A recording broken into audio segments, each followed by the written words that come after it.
오늘은 요한복음 19장 25절에서 27절 말씀, 요한복음 19장 25에서 27절, 이제 딱 세 절인데 좀 말씀을 같이 나누려고 합니다. 그 제목은, 제가 나누고 싶은 말씀은 예수님의 유일한 여인, 예수님의 유일한 여자, 유일한 여인, 그 어머니 이야기예요. 그 예수님의 그 유일한 이제 여인, 물론 뭐 막달라 마리아 뭐 이야기도 소설도 있고 그런데 그건 전부 진짜 헛소리고, 그 말도 안 되는 이제 헛소리고, 그런 걸로 돈 버는 사람들이 있거든요. 그런데 예수님의 유일한 여인은 사실은 어머니세요. 이 부분이 왜 중요하냐면, 인간에게 대한 그 첫 번째 계명이 내 부모를 공경하라 하잖아요. 10계명 중에 5계명.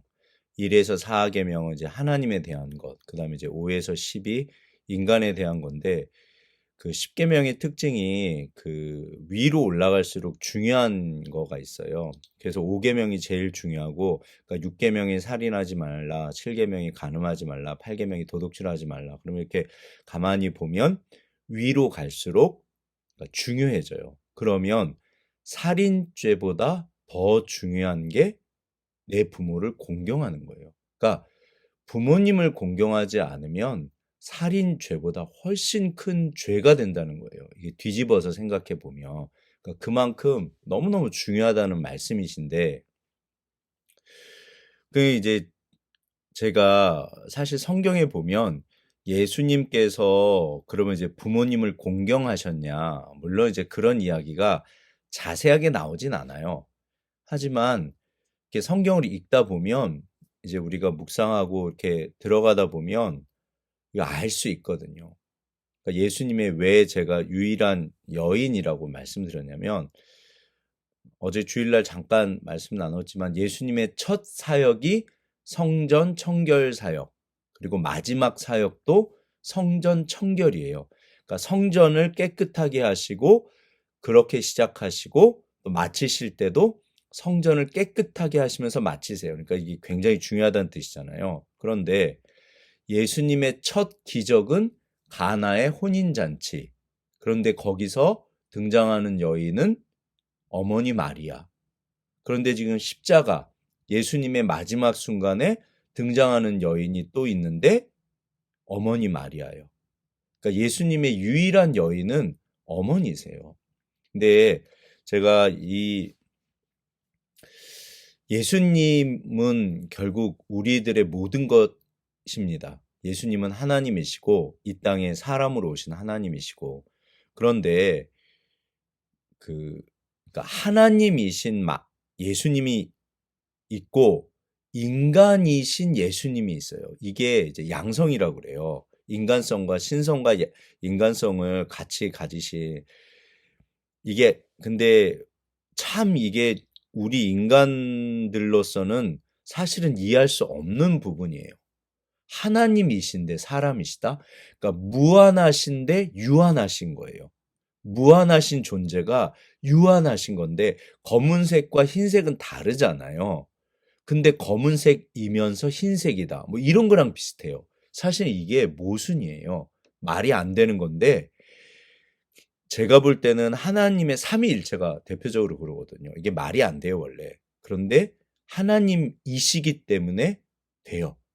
아무튼 이게 이제 제가 그래서 오늘은 인간적인 예수님에 대해서 이제 나누고 싶은 거예요.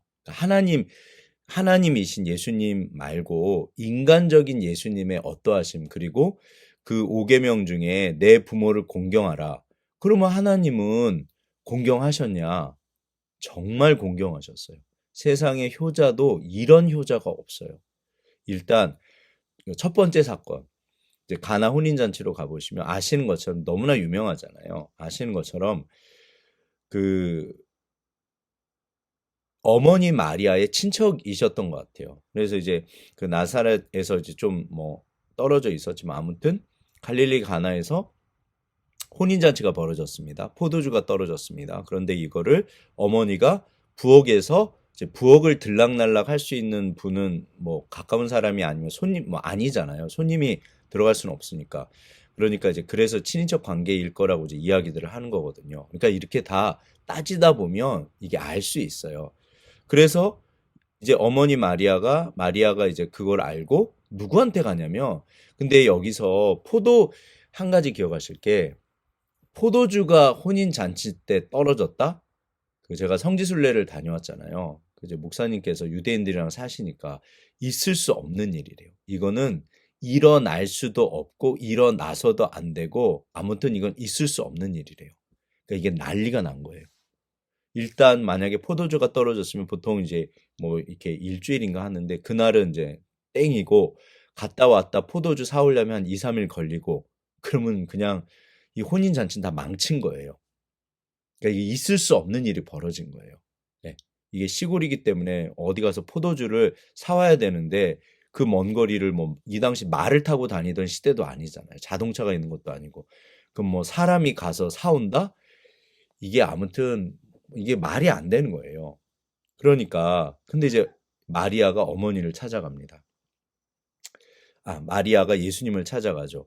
그랬더니 예수님께서, 여자여 아직 내 때가 이르지 않았습니다 그러세요. 근데 이제 여기서 말하는 여자여는 극존칭이에요.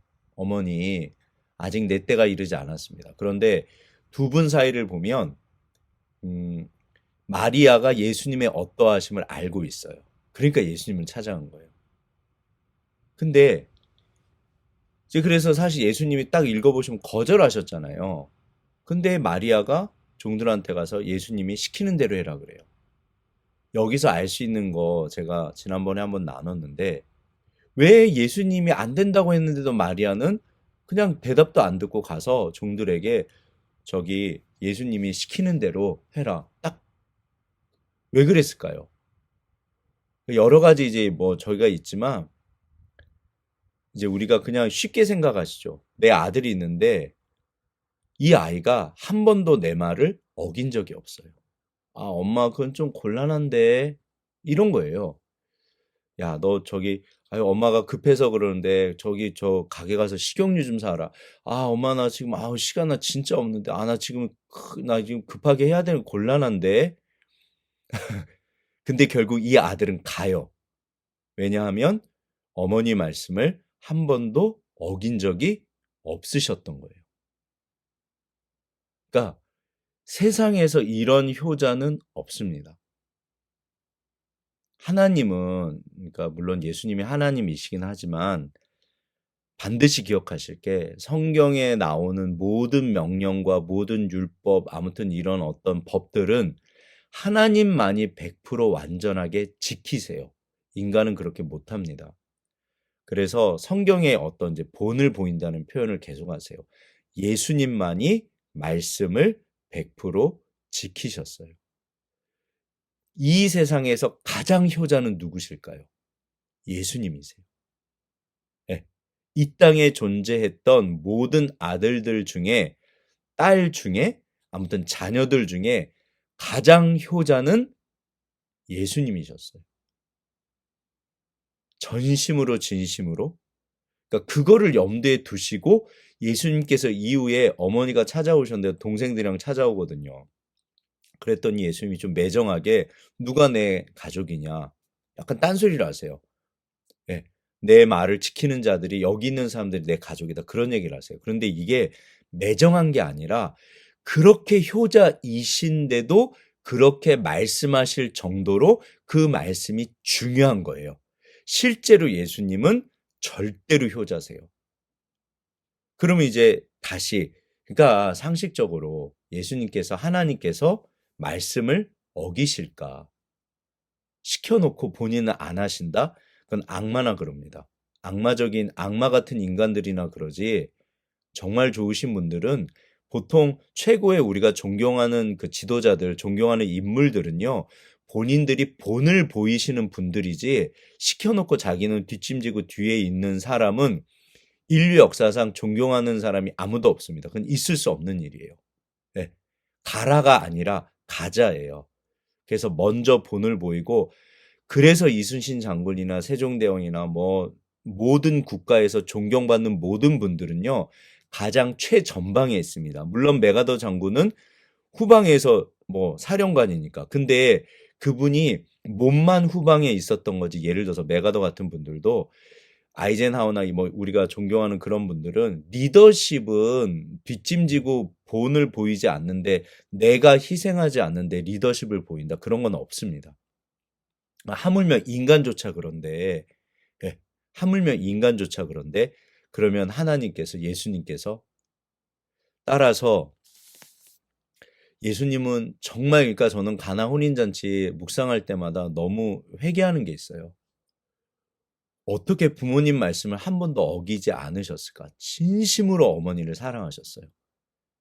인간적으로 예수님의 유일하신 여인은 어머니이세요. 그리고 실제로 이제 마리아가 어떻게 보면 기구한 여인이기도 해요. 왜냐하면 예수님은 다 알고 계시잖아요. 우리가 보통 어린 아이들이 철들 때 우리 어머니 나 때문에 우리 때문에 예를 들어서 뭐 이제 뭐 소설 같은 이야기지만 뭐 아버지 일찍 여의시고 어머니 혼자 아이들을 키우셨는데 정말 애들이 어머니가 새벽부터 저녁까지 이렇게 막 고생하시는 걸 본 거예요. 네. 그러면 그 어머니를 볼 때마다 아이들이 무슨 생각을 할까요? 우리 어머니, 우리 어머니. 네. 그러니까 아무튼 이제 그런 부분인 거예요. 그래서 예수님도 인간적으로 막 이 마리아가 진짜 기구예요. 예를 들어서 처음에 이제 수태고지라고 그러죠. 가브리엘 천사가 마리아를 찾아옵니다. 근데 갑자기 임신 소식을 알리는 거예요. 근데 유대인 전통으로는 뭐 오늘날 우리도 마찬가지예요. 처녀가 임신을 했다? 남자가 누군지 남편이 누군지를 모른다. 그런데 기억하시기에 약혼한 상태라고 성경에는 말씀하시지만 유대의 그 전통으로는 이미 그거는 결혼 관계예요. 약혼했다는 얘기는 결혼했다는 뜻이에요. 우리하고 지금 오늘날 약혼하고는 다릅니다. 이거는 그냥 결혼한 거예요. 예. 근데 약혼한 여자가 그 임신을 했다? 근데 그 요셉의 이제 아이가 아니잖아요. 그러니까 성경에 보면 요셉은 의로운 사람이라 그래서 가만히 끊고자 하더니 이렇게 이제 써 있거든요. 근데 이게 구약에 보면 가늠한 여자는 돌로 맞아 죽습니다. 그리고 그 당시는 나사렛에서 뭐 한 2, 300가구 뭐 그 정도 살았다고 하는데 그러니까 우리 숟가락 몇 개 있는지 다 아시잖아요. 옛날 동네에. 이게 난리가 난 거죠. 사실 이게 알면은 이거는 딱 죽는 거예요. 그런데 요셉이 이 모든 것을 알고 가만히 끊고자 한 게 뭐냐면 이게 이제 그 목사님이 그러시더라고요. 그냥 저는 이렇게 연락 안 하고 뭐 이제 그런 건 줄 알았는데 그게 아니라 그 동네에 있으면 죽는데요. 그러니까 도망가라는 거예요. 이게 그냥 요셉은 이렇게 그 사실은 이제 이게 그 체면 문화예요. 이스라엘도 체면 문화가 체면이 굉장히 중요하거든요. 동양 쪽에선 그래요. 그러니까 이스라엘도 체면 문화이기 때문에 요셉이 굉장한 그 체면의 손상을 받는 거예요. 아유, 저 이렇게 뭐 이제 욕을 먹는 거죠. 네. 아유, 뭐. 근데 그거를 감당하고 생명을 살리려고 가서 조용히 도망가라고 한 거예요. 그러니까 요셉도 진짜 대단하신 거예요. 성경에서 의로움은 이런 게 의로운 거예요, 사실은. 제가 어제 그 정말 구약의 그 거룩에 대해서 유대인들 대단한 건 맞습니다. 그러나 사랑이 없는 거룩은요, 잔인해져요. 공의. 사랑이 없는 공의는요, 악마적으로 변합니다. 사람을 죽여요. 그러니까 사랑과 공의가 그렇다고 공의 없는 사랑은 위험해져요. 그러니까 두 개가 같이 있어야 돼요. 근데 율법의 완성은 뭐다? 사랑이요. 그러니까 요셉은 사랑으로 생명을 불쌍히 여긴 거예요. 죄잖아요, 그건. 인간적으로 봤을 때. 예. 내 여자가 딴 남자 아이를 뱉는데 그걸 좋아할 남자가 누가 있어요. 근데 도망가라. 근데 이제 알고 봤더니 이게 사람이 이제 그런 내용인 거예요. 근데 아무튼 그런데 어머니가 근데 또 그 한 가지 더 생각하실 게 어 이제 그 목사님은 그러시더라고요. 이게 내 아이가 아니잖아요, 일단은. 그러면 내 아이가 아닌데 평생을 책임져야 된다. 그거에 대한 어떤 그 두려움도 있었을 거라고 그러시더라고요. 성지순례 갔더니 그 가이드 해주시는 목사님이 계셨거든요. 너무나 좋으셨는데 그 목사님 통해서 은혜를 진짜 많이 받았는데 우리 다 아는 얘기예요. 다 목회자들이니까. 근데 말씀이 말씀하실 때는 은혜 받는 게 그게 맞아요. 아는 이야기, 모르는 이야기가 중요한 게 아니라. 근데 이제 하나님이 저한테도 당연히 이제 은혜를 주셨어요. 그래서 하나님, 그러니까 우리가 다시 생각해 보면 가봤더니 그 나사렛 동네는 있습니다. 그리고 그게 실제로 다 이렇게 보존이 돼 있어요. 그게 아마도 거의 뭐 100%는 아니지만 거의 맞을 거라고. 근데 지하 동굴이에요. 예수님 사셨던 데가. 아, 제가 그거 몰랐거든요. 깜짝 놀랐어요. 그냥 실제로 유대인들이 많이들 그렇게 뭐 가난한 분들은 살고 그러세요. 그러니까 가난했어요. 그래서 지하에 사시는데 동굴에 사시더라고요. 그 예수님 집터나게 다 남아 있어요. 그래서 마리아의 친가, 요셉의 친가 얼마 떨어졌지도 않더라고요. 그래서 이게 주님 아무튼 요셉이 그거를 평생 내 아이가 아닌데 책임지잖아요. 그런데 이거를 또 그런 관계 속에서 아내 역할을 하는 어머니 마리아. 네, 어머니 마리아도 마음이 편할까요? 요셉을 볼 때마다 어찌 보면 그런데 이 모든 것을 알고 계신 예수님. 그러니까 치근한 거예요. 인간적으로 당연히 예수님은 당연히 효자신데 자기 어머니에 대해서 인간적으로도 정말 이렇게 그러니까 기구한 삶을 사신 분이 마리아세요. 어찌 보면 이게 정상적인 어떤 일반적인 삶이 아니잖아요. 위대하다는 말은 깊은 골짜기를 깊은 골짜기가 있는 삶이 위대합니다. 이게 참 아이러니인데 뭐 금수저고 뭐고 이제 그런 얘기들을 하시지만 처칠 같은 경우는 대표적으로 금수저 집안이에요. 원래 그 집안이 대단한 집안이에요. 그러나 처칠이 수상이 되고 뭐 이렇게 제가 좀 좋아해서 이렇게 공부해 봤는데 다들 기구하세요. 실제로 처칠은 평생 우울증을 앓았고 자기 아들인가는 자살을 했어요. 절대로 쉽지 않은 인생을 살았어요. 근데 그렇기 때문에 위대해요. 네버 네버 네버 기브업. 절대로 포기하지 마라. 이게 처칠은 본인의 그거를 학교에서 배우나요? 아니잖아요. 네. 사람을 움직이는 이 세상의 사람들은 사람마다 그 사람을 움직이는 무엇인가가 있습니다. 돈에 한이 맺힌 사람은 그 돈이 움직이는 힘이 돼요. 대표적으로 제가 볼 때는 정주영 회장 같은 분이 그래요. 네.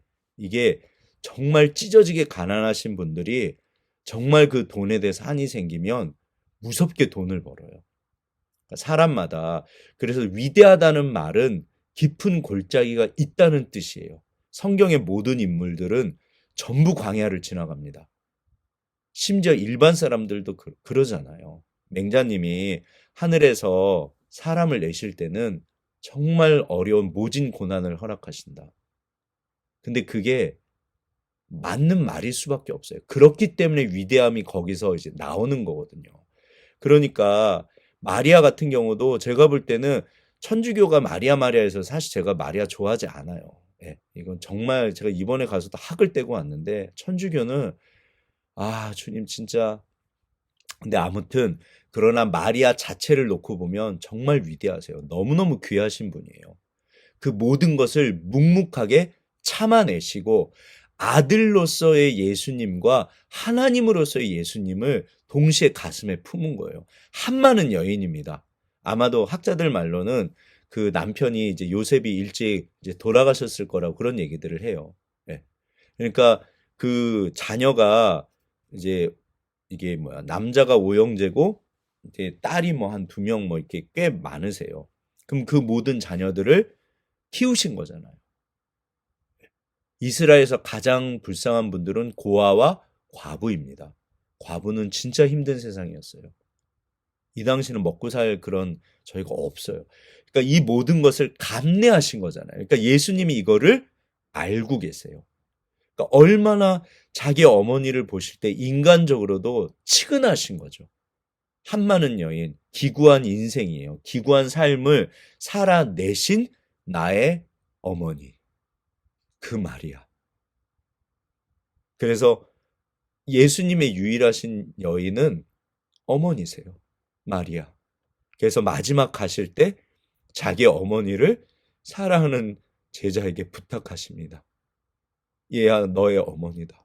내 어머니를 부탁한다. 네, 요한에게. 그래서 정말 자기 어머니에 대한 사랑이 애틋하셨을 거예요. 어머니, 어머니. 네, 나의 어머니. 우리가 예수님의 그러니까 인간 사람이셨던 예수님과 하나님이셨던 예수님은 사실 잘 이게 쉽지 않아요. 이거를 이 두 가지가 이렇게 같이 이렇게 이해가 되고 이렇게 쉽지 않습니다. 그런데 우리가 성경을 보실 때 하나님이신 예수님과 인간이셨던 예수님을 같이 봐야 돼요. 예수님이 그래서 그렇지 않으면 헛소리예요. 제가 예수님 막 대들고 그랬던 게 인간이셨던 그 예수님 십자가 지셨잖아요. 그 외로움, 그 고난, 그 아픔, 정말 예수님 이 땅에서 누구보다 가장 외로우셨고 가장 고통스러운 삶을 사셨던 분은 예수님이세요. 성경에 나옵니다. 누구보다 밑으로 가세요. 가장 깊은 골짜기로 내려가신 분이 예수님이세요. 빌립보서 2장이요. 그러니까 인간적으로도 모든 사람에게 배신을 당합니다. 그 지독한 외로움은 사랑했던 제자들마저 헛소리하고 다 떠나가고, 그런데 묵묵하게 자기 길을 오직 우리를 향한 사랑 때문에 그 길을 가시는 거잖아요. 그러니까 인간이셨던 예수님은요, 정말 그래서 겟세마네 동산에서 마지막 이렇게 막 쥐어짜세요. 이게 정말 그게 겟세마네가 기름 짜는 틀인데 스스로를 짜시는 거예요. 얼마나 짜셨으면 땀이 모세혈관이 터져가지고 이렇게 땀이 피가 돼서 새어나오셨대요. 우리 그렇게까지 스트레스 받지는 않잖아요. 근데 사실은 그 정도가 아니었거든요. 따라서 아무튼 우리가 예수님의 어떠하심을 평생 묵상합니다. 온전케 하시는 이인 예수를 바라봐라. 예수님, 나 지금도 내 앞에서 예수님이 가고 계시잖아요. 얘야, 우리의 대제사장은 우리의 모든 것을 경험하셨다. 저는 예전에 이런 말들을 사실 이해도 못했고 믿지도 않았어요. 그냥 무리를 걸으시고 5천 명 먹이시고 하늘 날아다니시는 예수님, 그렇게 생각했어요. 예수님 부족한 게 뭔데? 정말 무식하면 헛소리합니다. 예수님은 그래서 우리들의 모든 아픔을 알고 계세요. 누구보다 그렇게. 그리고 정말 효자셨고 예수님의 유일하신 여인, 사랑하는 나의 어머니. 그래서 끝까지 공경하시고 보살피시고, 두 분이 서로를 바라볼 때 그 예수님 십자가 지고 쓰러지시고 아무튼 매 맞고 자기 아들이, 그 로마 사람들의 채찍은 제가 말씀드렸죠. 뼈랑 철 같은 게 박혀 있어서 살점이 뜯어져 나가요. 그거 맞다가 죽습니다. 온 살이 전부 이렇게 막 온 몸이 다 이렇게 막 찢겨가지고 막 완전히 거의 죽게 생긴 거예요. 저도 아들이 있지만 제가 우리 만약에 첫째나 둘째가 그렇다고 생각하면요, 저는 못 견딜 것 같아요. 네, 마리아가 지금 십자가 밑에서 뭐 하고 계실까요? 마리아가 십자가 밑에서 뭐 하고 계실까요? 이 십자가는 어마어마한 고통이잖아요. 그런데 어머니를 바라보시면서 어머니, 어머니, 어머니 슬퍼하지 마세요. 알고 계셨잖아요. 수많은 말이 오갔을 것 같아요. 서로가 바라보면서 내 아들인데 하나님이시고, 그런데 여전히 내 아들. 마리아는 하나님으로서 예수님을 제가 볼 때 이렇게 그러진 않으셨을 것 같아요. 그냥 내 아들이에요. 내 아들. 그리고 내 어머니. 예수님의 유일하신 여인 마리아. 사실 마리아는 정말 위대하십니다. 그런데 기구한 삶이에요. 한 많은 삶이고 침묵하셨고 묵묵하게 그 삶의 무게를 끝까지 감당하신 거예요. 정말 하나님께서 어느 날 너 같으면 이렇게 살 수 있겠냐? 아, 그러게요, 주님. 한 분 한 분의 삶이 너무 귀하세요. 우리가 한 분 한 분의 삶은 그분의 삶의 무게를 우리가 감히 사실 모르잖아요. 그래서 한 분 한 분이 너무너무 귀하세요. 오늘 예수님의 어머니 유일하신 여인 마리아 묵상하시고 예수님 묵상하시고 우리가 모든 것을 알고 계신다. 그냥 내가 알고 있어. 그런 말 아닙니다. 얘야, 내가 알고 있다. 오늘도 주님의 그 음성을 들으시기를. 얘야, 내가 너를 알고 있다. 그렇게 어머니를 사랑하셨던, 그리고 나를 그렇게 우리를 사랑하십니다. 기도가 마치겠습니다. 하나님 아버지 감사합니다. 주님, 주님만이 주님이십니다. 우리도 주님처럼 정말 나이 드신 부모님을 잘 공경할 수 있도록 도와주시고, 교회에서도 또 가족처럼 하나님 연세 드신 분들을 부모님처럼 그렇게 동생처럼 형님처럼 우리가 그렇게 사랑할 수 있도록 섬길 수 있도록 공경할 수 있도록 도와주시기를 하나님 우리들의 어떠함을 알고 계십니다. 하나님 각 가정마다 정말 부모님들을 잘 섬길 수 있도록 도와주시기를 간구합니다. 감사합니다. 예수님의 이름으로 기도했습니다. 아멘. 감사합니다.